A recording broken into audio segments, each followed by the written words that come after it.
परमेश्वर पिता का फिर एक बार मैंने तुहाडे सामने भेजिया परमेश्वर ने अपना वचन दे के। अज का विषय हैगा परमेश्वर के वचन का कि परमेश्वर का आना बहुत जल्द है। हालेलुया। परमेश्वर ने जो विषय दिता है, जो असी अजकल देख भी रहे हैं, असी उसते अज वचन के राही गल करांगे। यह हैगा यशा नबी की पुस्तक 25:19 ते 23। पृथ्वी फटकर टुकड़े टुकड़े हो जाएगी, पृथ्वी अत्यंत कंपे में होगी और बहुत डगमगाएगी। तब चंद्रमा सुकुचित हो जाएगा और पृथ्वी लज्जित होगी, सूर्य अंधेरा हो जाएगा, क्योंकि सेनाओं का यहोवा सिय्योन पर्वत पर और यरूशलेम में अपनी प्रजा के पुण्यों के सामने प्रताप के सामने राज्य करेगा। हालेलुया। ये भविष्यवक्ता यशा जो परमेश्वर वालों भेजा गया सीगा, हज़ारों साल पहले परमेश्वर ने इन्हों अपनी भविष्यवाणियां देने के लिए, प्रोफैसियां देने के लिए कहा कि जो हज़ारों साल बाद होने वाला परमेश्वर ने इन्हों बुद्धि दी। कि परमेश्वर के अधीन होकर चलते सी, तो परमेश्वर ये वचन के दस रहे हैं कि आने वाले टाइम के परमेश्वर ने हज़ारों साल पहले भविष्यवाणी कर दी सी कि जद अंत समा आएगा तो की होएगा, पृथ्वी फटकर टुकड़े टुकड़े हो जाएगी। हालेलुया। कि चंद्रमा सुकुचित हो जाएगा, सूर्य लज्जित होएगा, है ना। हालेलुया। कि चिन्ह दसे परमेश्वर ने। फिर वही वचन प्रकाशित वाक्या ये हैगा बाइबल के वचन विच, जो लास्ट टाइम है, जो आखिरी दिन चल रहे हैं परमेश्वर ने, ये जो आने वाला टाइम है, आने वाले टाइम फिर यही वचन परमेश्वर प्रकाशित वाक्य च भी दिता। ये हैगा 16 का 18 और 20।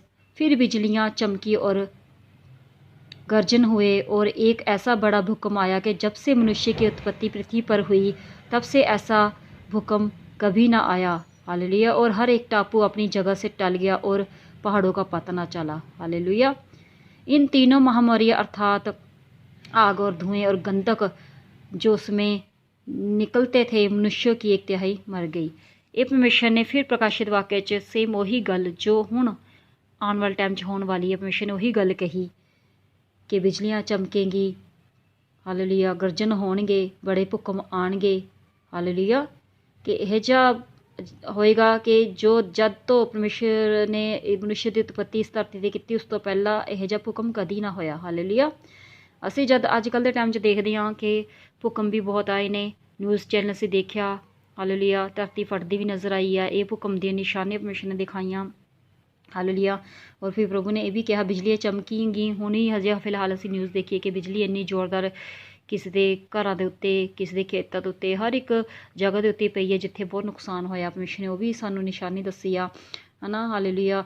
कि परमेश्वर का आना ये जिहड़ा हैगा प्रभु ये दसदा पिया सानू बाबर, वो निशानी दसदा पिया जो परमेश्वर ने बाइबल में दसिया। वो एक गल, वो एक वचन जो परमेश्वर वालों हैगा वो पूरा हो रहा और असी धरती पर अपनी अखां नाल देखते हाँ। हालेलुया। फिर परमेश्वर ने इन्हां होना दा जो चिन्ह सी, निशानी सी, प्रभु ने दसिया कि तुसी किद्दां जान जाओगे कि ये हो रहा तो परमेश्वर का आना निकट है। ये हैगा मत्ती 24:6-7। तुम लड़ाइयों और लड़ाइयों की चर्चा सुनोगे तो घबरा ना जाना, क्योंकि इनका होना अवश्य है। क्योंकि जाति और जाति पर चढ़ाई करेगा, राज्य राज्य पर चढ़ाई करेगा और जगह जगह अकाल पड़ेंगे और भूकंप होंगे और ये सब बातें बुढ़ाओं का आरंभ होएंगी। हालेलुया। हुण तुसीं इत्थे देख रहे हो परमेश्वर ने साफ साफ कही लड़ाइयों पर लड़ाइयां की चर्चा सुनोगे। असी लड़ाइयां की चर्चा सुनी है, दिल्ली दे विच जो लड़ाइयां दंगे होए ने, और लिखे जाति जाति पर चढ़ाई करेगा, जाति जाति दे भी चढ़ाई कर रहा है। लिखे अकाल पड़ेंगे और भूकंप होंगे, अकाल भी पै रहे ने। हालेलुया। तो परमेश्वर ने ये सानू निशानियां दसियां जो महामारी भी हो रही है, जो असी कोरोना वायरस देखते हैं कि इन्हां दा निशानियां जो प्रभु दसदा, ये दसदा कि परमेश्वर का आना निकट है। तो प्रभु बार बार ये सानू चेतावनी दे रहा। हालेलुया। ये चेतावनी दे रहा कि परमेश्वर कहता कि तुसीं अपने बुरे कामों तो मन फिराओ, क्योंकि मेरा आना बहुत बहुत जल्द निकट है। हालेलुया। कि परमेश्वर का वचन ये कहता कि इसलिए जागते रहो और हर समय प्रार्थना करते रहो कि तुम इन सब बात आने वाली घटनाओं से बचने और मनुष्य के पुत्र के सामने खड़े हो रह सको। परमेश्वर तुहानू बार-बार ये गल बार-बार इसलिए कहता कि तुम जागते रहो, प्रार्थना करते रहो कि जब परमेश्वर का आना निकट होएगा कि ताकि तुम इन आने वाली घटनाओं से बचे रहो, और जब मनुष्य का पुत्र तुम्हें लेने के लिए आएगा इस धरती पर, तुम उनके सामने निर्दोष खड़े रहो। इसलिए परमेश्वर ने एक रास्ता सानू दसिया कि परमेश्वर की अगवाई दे विच चलना, परमेश्वर की आराधना, महिमा और प्रार्थना विच रहना, परमेश्वर के अगे हालेलुया ਬੇਨਤੀ ਕਰਨੀ ਕਿ ਪਰਮੇਸ਼ਰ ਸਾਨੂੰ ਇਸ ਆਉਣ ਵਾਲੇ ਸੰਕਟ ਜੋ ਇਹ ਹੁਣ ਇਹਨਾਂ ਦਿਨਾਂ 'ਚ ਇਸ ਦੁਨੀਆ 'ਤੇ ਹੋ ਰਹੇ ਨੇ, ਅਕਾਲ ਪੈ ਰਹੇ ਨੇ, ਭੁੱਖ ਮਾਰ ਰਹੇ ਨੇ, ਲੜਾਈਆਂ ਦੰਗੇ ਹੋ ਰਹੇ ਨੇ, ਕਰੋਨਾ ਵਾਇਰਸ ਚੱਲ ਰਿਹਾ ਹੈ, ਪਰਮੇਸ਼ਰ ਇਹਨਾਂ ਦੰਗਿਆਂ ਤੋਂ ਸਾਨੂੰ ਬਚਾ, ਇਹਨਾਂ ਚੀਜ਼ਾਂ ਤੋਂ ਸਾਨੂੰ ਬਚਾ। ਹਾਲੇਲੂਇਆ ਕਿ ਪਰਮੇਸ਼ਰ ਤੂੰ ਹੀ ਸਾਡਾ ਸਹਾਰਾ ਹੈ, ਕਿਉਂਕਿ ਪਰਮੇਸ਼ਰ ਦਾ ਆਉਣਾ ਨਿਕਟ ਹੈ, ਕਿਉਂਕਿ ਜੋ ਬਾਈਬਲ ਵਿੱਚ ਲਿਖਿਆ ਉਹ ਇੱਕ ਇੱਕ ਗੱਲ ਸੱਚ ਹੋ ਰਹੀ ਹੈ। ਹਾਲੇਲੂਇਆ ਵਿਗਿਆਨਿਕ ਵੀ ਇਸ ਗੱਲ ਨੂੰ ਮੰਨ ਗਏ ਨੇ, ਉਹ ਵੀ ਹੁਣ ਜਦ ਖੋਜਾਂ ਵੱਧ ਰਹੀਆਂ ਨੇ ਵਿਗਿਆਨੀਆਂ ਵੱਲੋਂ, ਉਹ ਵੀ ਬਾਈਬਲ ਦੇ ਉੱਤੇ ਬਹੁਤ ਜ਼ਿਆਦਾ ਵਿਸ਼ਵਾਸ ਕਰ ਰਹੇ ਨੇ, ਉਹ ਵੀ ਪਰਮੇਸ਼ਰ ਦੇ ਵਚਨਾਂ 'ਤੇ ਵਿਸ਼ਵਾਸ ਕਰ ਰਹੇ ਨੇ ਕਿ ਸੱਚਮੁੱਚ ਜੋ ਬਾਈਬਲ ਵਿੱਚ ਹੈ ਉਹ ਸਭ ਕੁਝ ਸੱਚ ਹੈ। ਹਾਲੇਲੂਇਆ। फिर परमेश्वर ने इत्थे ये भी गल कही आ कि उस दिन या उस घड़ी के विषय में कोई नहीं जानता, ना स्वर्गदूत और ना पुत्र केवल पिता। हुण कई लोग कहते हैं कि जल्द तो जल्द धरती नाश हो रहा, कई कहते हैं महीने बाद हो रहा, कोई कहते हैं 4 महीने बाद, लेकिन परमेश्वर का वचन साफ साफ कहता है कि उस दिन या उस घड़ी के विषय में कोई नहीं जानता, कि ना स्वर्गदूत जानते ने ना पुत्र, केवल पिता। केवल वो पिता जानता है जिसने इस पृथ्वी आसमान बनाया, सिर्फ वही जानता है कि ये कद होएगा। तो इस करके परमेश्वर ने सानू एक रास्ता दिखाया कि असीं प्रार्थना में लगे रहिए, अपने आप नूं तैयार करिए ताकि असीं उहदे आउण तक निर्दोष बने रहिए। देखो जागते और प्रार्थना करते रहो क्योंकि तुम नहीं जानते कि वह समय कब आएगा। इत्थे हमेशा साफ साफ दस रहा कि जागते रहो तो प्रार्थना करते रहो, क्योंकि तुसी नहीं जानते वो समय कब आएगा।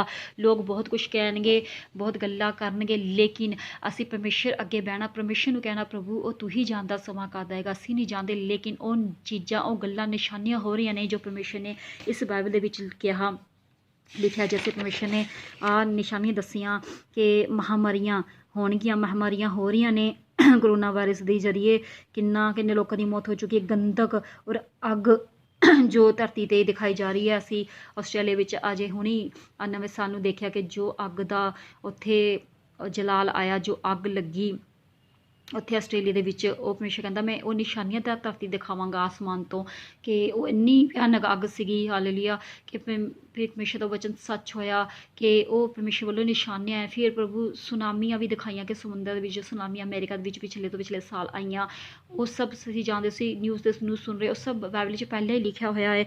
गंधक भी लिखा कि जो धुएं दा जो फोक है वो भी बहुत हो चुका है, दिल्ली विच हो चुका है, हुण भी हो रहा है, कई जगह ते हो रहा है ना। हर एक जगह जो परमेश्वर दे वचन है वो पूरे हो रहे हैं। ये निशानियां ने कि परमेश्वर सच्चा, साडा परमेश्वर दे वचन सच्चे ने, परमेश्वर दा आना निकट है। तो परमेश्वर लिखे आगे कि सूरज और चांद और तारों के चिन्ह दिखाई देंगे और पृथ्वी पर देश के लोगों का संकट होगा, क्योंकि वे समुद्र के गर्जने और लहरें के कलाल से घबरा जाएंगे। इतने साफ साफ लिखा कि समुद्र के गर्जने से वो घबरा जाएंगे। अमेरिका च कितनी बार समुद्र गर्ज आया, कितनी बार सुनामी आई है कि लोग घबरा गए सीगे, एकदम तो ऐसा लगे कि सब कुछ तहस नहस हो गया। क्योंकि परमेश्वर सानू बार बार कहता है कि तुसीं अपने बुरे कामों तो पछताप करो, अपने बुरियां चीज़ों तो बाहर आओ, बुराई तो बाहर आओ, तो परमेश्वर के सच्चे वचन का कलाम का विश्वास करो, परमेश्वर का विश्वास करो। कोई है जो तुहानू बचा सकता है। जैसे परमेश्वर के हजूरी च आने, प्रभु का अंगीकार करने, परमेश्वर के अगे असी हमेशा दीन रहने, तो प्रभु की वचनों के चलते हैं, मनन करते हैं, उन्होंने पूरा भी करते हैं। असी वचन सुन के छड़ने, असी वचन से चलना नहीं। परमेश्वर का वचन की कहता, प्रभु कहता तो मैं तेन इस संकट तो बचा लवांगा। हालेलुया परमेश्वर का वादा है कि मैं तेन इस संकट तो बचा के मैं तेन उस स्वर्ग विच लेके जावांगा। हालेलुया कि क्योंकि आकाश की शक्तियाँ हिलाई जाएंगी, तब वे मनुष्य के पुत्र को बड़ी समर्थ के और बड़ी महिमा के साथ धरती पर बादलों के ऊपर आते देखेंगे। परमेश्वर कहता कि जब आकाश की शक्तियाँ हिलाई जाएंगी तब असी मनुष्य के पुत्र जो परमेश्वर का वो बेटा आ, जो पुत्र यीशु मसीह सी, उन्होंने बड़ी समर्थ नाल, बड़ी महिमा के नाल, सुरदूतां दे नाल असी उस आसमान के उपर आंदे देखांगे, जो सानू बहुत जल्दी लेन आ रहे। इस करके मेरे ब्रदर सिस्टरों, तुसी सब अपने परमेश्वर के लिए तैयार हो जाओ, क्योंकि ये गाना भी हालेलुया जो परमेश्वर के दास ने गाया कि लाड़िए तू हो जा तैयार, हालेलुया कि तेरा लाड़ा आने वाला है, कि हुण तू खिंच ले तैयारियां, अपने आप नूं श्रृंगार कर ला। असी श्रृंगार काहदा करना, असी आत्मा दी श्रृंगार करना, परमेश्वर के वचन का श्रृंगार करना, प्रभु की आज्ञा का श्रृंगार करना, प्रभु की मेहमत विच बह के प्रार्थना करके रूहां नूं बचा के असी अपने आप नूं निर्दोष बनाना। हालेलुया ते असी परमेश्वर दे धन्यवाद करदे, प्रभु ने जो गल्लां बाइबल च हैगियां वो सब सच ने, वो सच होणगे। परमेश्वर कहंदा पृथ्वी आकाश टल जाएंगे लेकिन मेरे वचन कदी ना टलणगे। हालेलुया परमेश्वर दा राज जुगा युगा ਤੱਕ ਆ। ਹਾਲੇਲੂਇਆ। ਇਸ ਕਰਕੇ ਹਮੇਸ਼ਾ ਸਾਨੂੰ ਬਚਾਉਣ ਦੇ ਲਈ, ਸਾਨੂੰ ਜੀਵਨ ਦੇਣ ਦੇ ਲਈ ਸਾਨੂੰ ਬਾਰ-ਬਾਰ ਇਹ ਦੱਸ ਰਿਹਾ ਆ।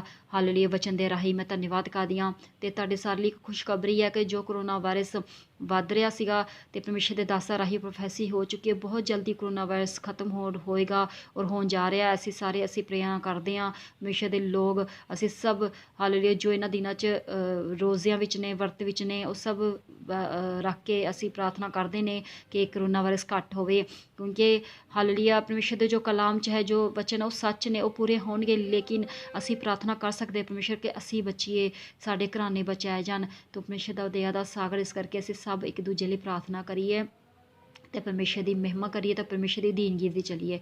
ਮੈਂ ਸਾਰੇ ਗੱਲਾਂ ਨੂੰ ਤਾਂ ਪਰਮੇਸ਼ਰ ਦੇ ਹੱਥ ਸੌਂਪ ਦਿੰਦੀ ਹਾਂ। ਧੰਨਵਾਦ ਪਰਮੇਸ਼ਰ ਖੁਦਾਵੰ, ਪਰਮੇਸ਼ਰ ਕੀ ਮਹਿਮਾ ਹੋ। ਹਾਲੇਲੂਇਆ। ਆਮੀਨ।